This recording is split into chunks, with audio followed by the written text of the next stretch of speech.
এখন ক এই বাসার এক আপা আছে দেহি এর কি কোনো বাচ্চা কাচ্চা আছে? এই বাসাত নি হ্যাঁ আর কোনো বাসা টোকা হ্যাঁ এইটার ভিতরে টার্গেট করছেন? হ্যাঁ, এই বেডির হলো হয়েছে সাইডগা, আপনার কোনো বাচ্চা কাচ্চা আসেনি। বেডির বড় হলো লম্বা হয়েছে আপনার মতো, হাতে থাকে বিদেশ। আরো 3 গুড়া গাড়ি 6, 7, 8 হরে ফার্স্ট নাম্বারকে নেন প্ল্যানিং করতেছে।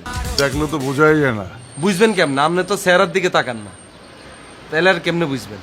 আর ভাইয়া দূরে তো বেগুনের মরিচ শিখা লাগে, বুঝলেন না? সামনে গেলে দেখবেন বিশাল সমুদ্র। এবার আমার পরিচিত অনেকে আছে 26-27 বছর বিয়ে সাথে হয়ে গেছে, কিন্তু মাইয়ারে দেখলে মনে হবে জানেনি ব্র্যান্ড নিউ বউ। ওমাই আছেন আপনি। আর এবারে জামাই কি আপনি জানেন? এবারে জামাই ফায়ার সার্ভিসে চাকরি করে ভাইয়া। আপনি এমদি ঢুকে গেছেন, একদিকে আর্মি একদিকে ফায়ার সার্ভিস। আপনার জীবনে যে কি শনি আইতেছে এটা আপনার কোয়ালায় দেখতে আইতেছি ভাইয়া। বই থান, সমস্যা নেই। আর কি আছে, এতে ধরা খাইবেন, এতে কাবিলা কাবিলা করতে নাইতেন না কিন্তু। পর আরে চাপ দিয়ে না, তোর আম্মারে ফোন দে, চেয়ারম্যানের ফোন দে, এটা কিন্তু আর করতে নাইতেন না কই দিন। না কমু না যা। বুঝলেন না? অন চলেন, নিচে চলেন, খানা দানা করবেন। আইয়েন। না আমি এখন থেকে ছাদেই থাকবো বেশিরভাগ সময়। সাথে থাকবেন মানে? হ্যাঁ এমদি থাকবেন? হ্যাঁ। ঠিক আছে থাকেন। তগো ফাপড়ের লাইগা আমি আশেপাশের কোনো আগুনই দেখতে পারি নাই, এখন আমি আগুন পোহামু।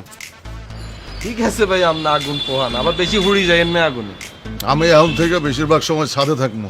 হন কি ভাই খেতা বালিশ আনে দিতাম না আপনাদের?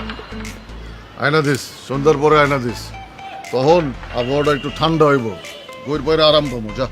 ঠিক আছে আপনি থাকেন ভাই, আর কোনো সমস্যা নেই। আপনি থাকলে তো আরো ভালো ভাইয়া। বুঝবেন, বেডিগোর দিকে তাকাইবেন, যেতে বেডিরা দিত না, এতে কষ্টে ছাদের তো লাভ দিবেন। ভালো হয়েছে। থাকেন, আমি খেতা বালিশ আনে দিতেছি। এই